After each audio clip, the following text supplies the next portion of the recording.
Hello, Munchkins! Welcome back to the channel.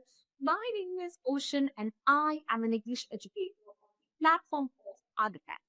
और बच्चा party आज ना मैं आपके लिए एक बहुत इंपॉर्टेंट वीडियो लेके आई हूँ। मुझे पता है कि बहुत सारे बच्चे हैं जो कि क्लास 11 से क्लास 12 में जा रहे हैं। काफी सारे बच्चों का ना अब नया एकेडमिक ईयर भी शुरू हो चुका है। तो भाई आपके एकेडमिक की शुरुआत में या 12 की शुरुआत में मुझे पता है कि कुछ ऐसी 5 हैबिट ज़रूर है, कुछ ऐसी 5 मिस्टेक ज़रूर है, जो कि हम क्लास 11 से करते हैं। और इनका खामियाज़ा कहीं न कहीं हमने क्लास 11 में भुगत लिया है, बट आई एम श्योर इसको आप क्लास 12 में भी कैरी फॉरवर्ड करोगे और क्लास 12 में ये गलतियाँ को आप भी बढ़ सकती है। तो इसीलिए स्टार्टिंग से ही इन मिस्टेक्स को अवॉइड करना बहुत ज़रूरी है। आज हम कुछ नहीं करने वाले हैं, हम उन्हीं मिस्टेक्स की बात करने वाले थे। क्योंकि बहुत अच्छे रहते हैं, कहीं न कहीं मैंने भी अपने टाइम पर करी थी, बट मैं नहीं चाहती कि मेरे स्टूडेंट्स भी करें। सो प्लीज़ इस वीडियो को तक ज़रूर देखिएगा so that you can also C for yourself कि इनमें से कौन-सी गलतियाँ हैं जो मैं ज़रूर करता हूँ या करती हूँ और इन्हें भी कैसे अवॉइड कर सकता हूँ। कोई देरी किस की हुई जल्दी से वीडियो को लाइक कर दीजिए, चैनल को सब्सक्राइब कर दीजिए if you have already done that. Then let's dive into the video right away.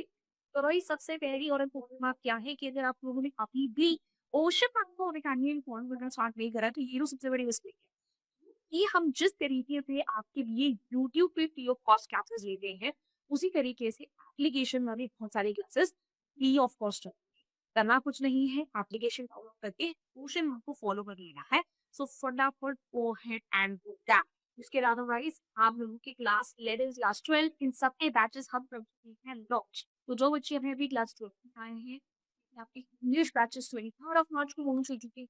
English for communication batches जो कि प्रीफर को लॉन्च होने वाले हैं। प्लीज फटाफट से जाकर बैचेस के एनरोल कर लीजिए। ओपी 054 लगाना सो दैट आपको मैक्सिमम डिस्काउंट। अब बोलोगे कि ना आपको चटक-चपट तो बहुत करी है, मिस्टेक की बता दूँ। चलिए मिस्टेक की बात करते हैं।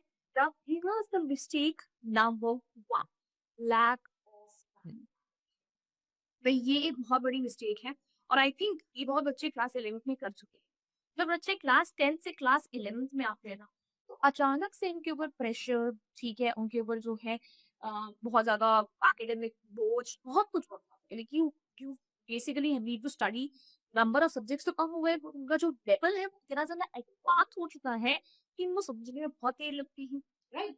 और इस वजह से क्लास 11th के बच्चे को समझ नहीं आता है कि भाई किस सब्जेक्ट को कितना टाइम देना है, अपने जो बाकी के कॉम्पिटिटिव एग्जाम्स हैं उनके लिए कैसे टाइम निकालना है, उन सबके बीच में खुद के लिए कैसे टाइम निकालना, right? This must have been a very big mistake that you have done in class 11। और क्लास 11 का जो आपका एकेडमिक ईयर पीरियड शुरू होता है, सिलेबस इतना सारा होता है, तो क्लास 12 में ये मिस्टेक नहीं करनी। हमें अच्छे से टाइम मैनेज करके we need to make sure कि हमारे हर सब्जेक्ट का जो सिलेबस है एटलीस्ट 80 टू 90% सिलेबस जो है वो अक्टूबर तक कंप्लीट हो जाना चाहिए एक बार। भाई देखो नवंबर में आपके फर्स्ट रिलोड होते हैं। अगर आप ये सोचकर चल रहे हो ना मेरे पास तो पूरा साल है, मेरा जो बोर्ड का एग्जाम है वो तो अगले साल फरवरी में होगा, तब तक तो इतने बंदे बड़े हुए हैं यू और यू नो गॉट 11 आंसर है। आपसे बड़ा बेवकूफ कोई नहीं। I am so sorry to say but आपसे बड़ा बेवकूफ कोई नहीं है। Because trust me when I say you've only got time until October with you. सिर्फ अक्टूबर तक का टाइम है आपके पास। अक्टूबर के बाद प्रेशर इतना एक्सपोनेंशियली आपके ऊपर बढ़ेगा कि आपको खुद समझ नहीं आएगा कि हो क्या रहा है मेरे साथ आगे क्या। ठीक है, तो अगर सिलेबस को आपने शुरुआत से पकड़ कर नहीं चला, अपने स्कूल के अहेड नहीं रहे, तो आप बहुत बड़ा खामियाजा भुगतोगे। तो जो आपके अभी ये समर वेकेशंस पड़ेंगे अप्रैल के बाद में और छुट्टियों उसके बाद आई नो काफ़ी सारे बच्चों की एक्स्ट्रा क्लासेस चलती हैं, बट जून में तो आपको सभी की छुट्टियाँ होती हैं। You need to make sure that you utilize each and every holiday of yours अच्छे से। अपने वीकेंड्स को अच्छे से मैनेज करो ताकि रेगुलर स्कूल डेज पे प्रेशर स्कूल भी है, कोचिंग का काम, स्कूल का काम, इतना सब कुछ करना है। You need to have a set time table. You need to decide कि अच्छा यार मैं इतने दिन सब्जेक्ट पढ़ूँगा और क्लास 11 में आपको अच्छे से पता चल चुका होगा कि आपके वीक सब्जेक्ट्स क्या हैं, आपके स्ट्रॉन्ग सब्जेक्ट्स क्या हैं। उस अकॉर्डिंगली आप अपने आप को अलॉटमेंट कर सकते हो कि किस सब्जेक्ट पे थोड़ा-सा एक्स्ट्रा फोकस करना है, किस सब्जेक्ट को थोड़ा कम स्लॉट भी देके तो चलेगा। प्लस इंग्लिश वो हल्के में इंग्लिश, कि इंग्लिश का तो टाइम मैनेजमेंट तो अपना आपका सिलेबस में छोड़ो, एग्जाम में भी बहुत ज़्यादा आपको भारी पड़ सकता है बिकॉज़ बच्चों की कंप्लेंट ही ये रहती है इंग्लिश को लेकर कि मैम पेपर बड़ा लेती है। तो प्लीज़ उसमें तो आपको अच्छे से टाइम मैनेजमेंट आपको पेपर में भी करना पड़ेगा। स्टार्टिंग से सिलेबस को करो, हर सब्जेक्ट का, ऐसा नहीं सिर्फ एक सब्जेक्ट का। ठीक है? Moving on, incomplete understanding. बहुत बड़ी गलती है क्लास 11 में मुझे आज तक याद है। काफ़ी सारी चीज़ें मेरे पल्ले ही नहीं पड़ी एंड मेरे पास पीसीएम हो गई। जब मैं क्लास 12 में गई आई रियलाइज़ अरे यार, मुझे लगा कि भई ठीक है क्लास 11 के टॉपिक्स थे, टाटा बाय-बाय हो गया खत्म, कहानी वो क्लास 11 के टॉपिक्स क्लास 12 में आते ही आते हैं। प्लस अगर आप जेईई नीट की तैयारी कर रहे हो तब तो 11 को भी आपको उतना ही इम्पोर्टेंट मान के चलना है, राइट? तो भाई क्लास 11 के जो कॉन्सेप्ट हैं वो बहुत सारे क्लास 12 में भी यूटिलाइज होते हैं। So you need to have a strong conceptual understanding of those topics. आपको एक मजेदार बात देखो, अगर आपका क्लास 11 का लेक्स से कॉन्सेप्ट खेला हुआ है और ये बात सुन के आपको लग गया है झटका, क्या होगा क्लास 12 में मेरा, मुझे तो आता ही नहीं है कुछ। तो भाई ठीक है, जो क्लास 12 है उसके लिए हम अभी अपना ब्रिज कोर्स, ठीक है, उन्हीं टॉपिक्स को बच्चों को पढ़ाना है जो कि क्लास 11 से उन्हें क्लास 12 में कनेक्ट करना है। तो कुछ बात करो, ठीक है, उन ब्रिज कोर्सेज को ज्वाइन कर लो, प्लस बैचेस में चल रहे हैं, आप डाउनलोड करोगे, ठीक है, एप्लीकेशन, उसके बाद वहाँ पे आप ब्रिज कोर्सेज के लिए प्लस बैचेस में एनरोल कर सकते हो। तो आपको वो सारे के सारे कॉन्सेप्ट्स आपके टीचर्स जो है बहुत अच्छे से समझा देंगे, ठीक है, जो कि आपको क्लास 11th में ही अच्छे से आ जाने चाहिए थे। बट क्या करें मैडम, उस टाइम तो होश ही नहीं था, खबर ही नहीं था। हम कहीं और ही किसी दुनिया में घूम पड़े थे ना, क्या कर सकते। गलती से मिस्टेक हो गया, कोई बात नहीं, पर वो गलती से मिस्टेक दबा के रिपीट ना हो इसलिए आज ना, moving on, skipping homework and one mistake item, one mistake जो कि हर बच्चा, उनको जो स्कूल से होमवर्क देते हैं, उनको जो आपके कोचिंग में टीचर्स होमवर्क दे रहे हैं, इग्नोर इट। जो टेस्ट्स होते हैं, ठीक है, आपके मिड टर्म्स अभी होंगे, फर्स्ट ये नहीं करना। मुझे लगता है ये क्या है? क्लास 12 में तो हम बड़ी जम की तैयारी करते हैं। ठीक है, हम तो बोर्ड्स के पेपर देने वाले हैं। बोर्ड्स के पेपर देने वाले बच्चों के लिए ये पेपर थोड़ी इम्पोर्टेंट है, ये टेस्ट थोड़ी इम्पोर्टेंट है, ये चीज़ें थोड़ी इम्पोर्टेंट है ना? ये लगता है किसी को। बेटा, मूर्ख ना बनो। मेरी बात सुनो, मूर्ख मत बनो। बहुत बड़ी गलती कर लो इन चीज़ों पर इग्नोर कर, जो आपको होमवर्क टीचर्स देते हैं, उन्हीं से आपके उसी दिन की पढ़ाई का रिवीजन हो जाएगा। जो कॉन्सेप्ट आपने पढ़ा है, अगर उसके क्वेश्चंस को आप खुद अटेंड कर लोगे, तो आपको उस टॉपिक को अलग से रिवाइज करने की ज़रूरत नहीं पड़ेगी। जो क्लास टेस्ट है, मिड टर्म है, उसका जो सिलेबस है, that is a portion of your board का सिलेबस ओनली। अगर उस पोर्शन में अच्छे मार्क्स स्कोर कर लोगे, तो इतना तो आपको पता है कि भाई ठीक है, हाँ, इनकी तैयारी अलग से करने की ज़रूरत नहीं है। ये मामला तो अपना सेटल्ड ही है। जिसको हम इग्नोर करके भी चल सकते हैं। तो क्यों? क्यों इतनी बड़ी गलतियाँ कर रहे हो? अपनी होमवर्क्स, अपने असाइनमेंट्स, अपने नोट्स, इनको टाइम से बनाकर चलो। Please trust me when I से, एग्ज़ाम टाइम में ये चीज़ें बहुत हेल्प करेंगी। स्पेशली जब आपके प्री बोर्ड्स की बारी आएगी, जो क्वेश्चन्स आपको टीचर ने बोलेंगे यार ये तो बड़े इंपॉर्टेंट थे, वो उस टाइम पे इंपॉर्टेंट होंगे, क्योंकि वही टीचर कहीं न कहीं रिपीट करेंगी। तो प्लीज़ क्लास में ध्यान दो, ये मत समझो कि भई क्लास में इस वजह से ध्यान नहीं दे रही थी, अरे कोचिंग में ध्यान नहीं दे रही, कोचिंग में इस वजह से ध्यान नहीं दे रहे हो कि भई कोई बात नहीं, बाद में रिवाइज कर लेंगे। प्लीज़ जिस टाइम पे पढ़ाई करो उसे अच्छे से यूटिलाइज़ करो, बहुत ज़्यादा। Moving on, not seeking help. पता है बच्चे सबसे बड़ी गलती क्या करते हैं? जो उन्हें लगता है वो ये करते हैं, उनको पता होता है कि उन्हें किस चीज़ में कमी है, अब दे हेजिटेट टू से, क्योंकि उन्हें लगता है कि यार अगर हमने ये कॉन्सेप्ट पूछा, हमने ये प्रॉब्लम पूछा, तो हमारे दोस्त हमारा मज़ाक उड़ाएँगे। लोग तो बोलेंगे अरे! इसे ले ही नहीं आए। और हम सब के सब पता है इसी बात के मारे हैं कि वो 4 लोग क्या बोलेंगे, है ना? मेरे वो 4 क्लासमेट्स क्या बोलेंगे, मेरे वो 4 दोस्त क्या बोलेंगे। तुम्हें पता है वो तुम्हारे 4 क्लासमेट्स और वो 4 दोस्त भी उतने ही बेवकूफ और निठल्ले जितने तुम हो। वो भी अपने दिमाग में वही डाउट लेकर बैठे हुए कि यार हमें तो आता नहीं है, पर ये नहीं पूछा तो हम भी नहीं पूछेंगे। प्लीज़ अगर कोई डाउट, अगर कोई प्रॉब्लम कहीं पर आ रहा है, तो उसे वही टाइम पर क्लियर करो।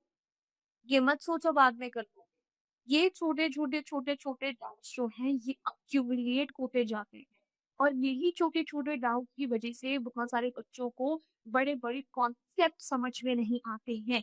प्लीज़ जो डाउट जहाँ पर आ रहा है, उस डाउट को कहीं पर भी अगर तुम्हारे पास अनअकैडमी का सब्सक्रिप्शन है, तब तो ये सोचने की ज़रूरत ही नहीं है कि तुम वो डाउट कैसे कहाँ क्लियर करोगे, 4 लोग ना बोल रहे हैं। ठीक है, डाउट क्लियरिंग 24/7 तुम्हें वहाँ पर मिल रखा है। ठीक है, तुम अलग से भी डाउट पूछ सकते हो। क्लास में अगर पूछना है तो ठीक है, क्लास के बाद अगर अलग से डाउट पूछना है, तो वो भी तुम अपने डाउट्स क्लियर कर सकते हो, राइट? ठीक है, बट अगर नहीं है अनअकैडमी का सब्सक्रिप्शन तब तो तुम्हें अपनी क्लास में डाउट पूछने पड़ेंगे।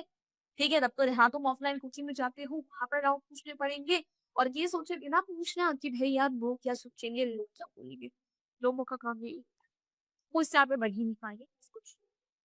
फिर moving on, being over confident very, very, very, very big mistake.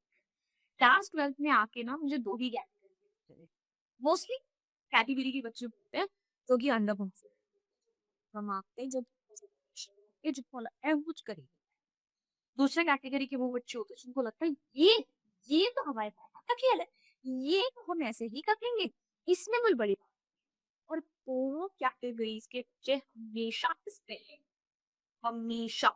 अगर आप अपने आप को बहुत ज्यादा अंडर कॉन्फिडेंट मान रहे हो, आपको लग रहा है यार टीचर्स की ये एक्सपेक्टेशन है, मेरे भाई पेरेंट्स की ये एक्सपेक्टेशन है, सोसाइटी की ये एक्सपेक्टेशन है, मैं क्या कहूँगा, ये कुछ नहीं।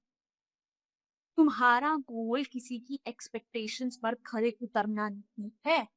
तुम्हारा गोल है क्या कि तुम्हें अपना 100% अगर तुमने अपना 100% दिया है, तुमने अपना 120% दिया है, अगर तुम कॉन्स्टेंटली हार्ड वर्क करके इम्प्रूव कर रहे हो, then it doesn't really matter whether you meet the expectations of people around you or not, because that's the best you can do, my buddy. भगवान भी यही कहते हैं, बेटा कर्म कर, फल की चिंता मत कर। तुम्हारी हाथ में सिर्फ कर्म करना है, मेहनत करना है। ठीक है, उसका जो रिजल्ट आएगा, जो रिजल्ट नहीं आएगा, वो तुम अपनी डेस्टिनी पर छोड़ दो। तुम चीजों को कंट्रोल करने की कोशिश मत करो, ठीक है, जिस पर तुम्हारा कोई मतलब बस ही नहीं है, राइट? सो भाई अपनी मेहनत पे लगे रहो। ठीक है, I know it's easier said that था, इस टाइम पे बहुत प्रेशर होता है बच्चों के ऊपर, बट जितना हो सकता है कि जो अपने पेरेंट्स ने अपने टीचर्स की बात एक बात तो सुनो, निकालो अच्छी बातें नहीं, मतलब if you feel like that's putting in excessive pressure. On the other hand if you are over confident, नहीं, वो भी नहीं होना बेटा, वो एक बहुत बड़ी मिस्टेक है। ओवर कॉन्फिडेंस के चक्कर में पता है क्या होता है? तुम्हारे वही ना आँखों पर एक ऐसा चश्मा चढ़ा हुआ होता है, जिसकी वजह से तुम्हें तुम्हारी खुद की गलतियाँ नहीं दिखाई देती। प्लीज़, ठीक है?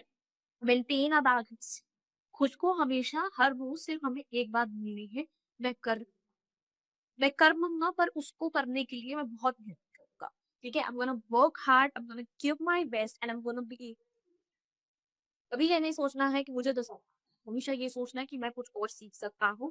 There is something more that I can learn that I am supposed to. जब तक ये एटीट्यूड तुम्हारा देखते रहेगा, सब कुछ बढ़िया नहीं, ठीक है? इन सब के बियॉन्ड तुम्हें कोई टेंशन लेने की ज़रूरत ही नहीं। You have your best set of teachers with you. हम लोग तुम्हारे साथ हैं। We are there for you, we are there with you. हम कभी तुम्हारा साथ नहीं छोड़ेंगे। तुम्हारी हर एक चीज़, हर एक स्टेप, हर एक जर्नी के लिए, ठीक है, तुम्हें गाइड करते रहेंगे। सो डोंट वरी, बाकी सब कुछ हम ठीक है, इतना बस तुम हैंडल कर लो जितना मैंने तुम्हें आज बताया है। उसके अलावा जो चीज़ें हैं उन पर अपने हम तो yes guys, that's all for now. ठीक है, वीडियो अच्छी लगी है, ठीक है? अगर आप ओशन मैम की और क्लासेस चाहिए, एप्लीकेशन पर भी ओशन मैम को फॉलो कर लो, बाकी फ्री क्लासेस। एंड या दैट्स ऑल फॉर नाउ। ठीक है, वीडियो अच्छी लगी, हेल्पफुल लगी, hit the like button, share it with your friends. Do not forget to subscribe our channel and see you guys next time. Until then, bye. In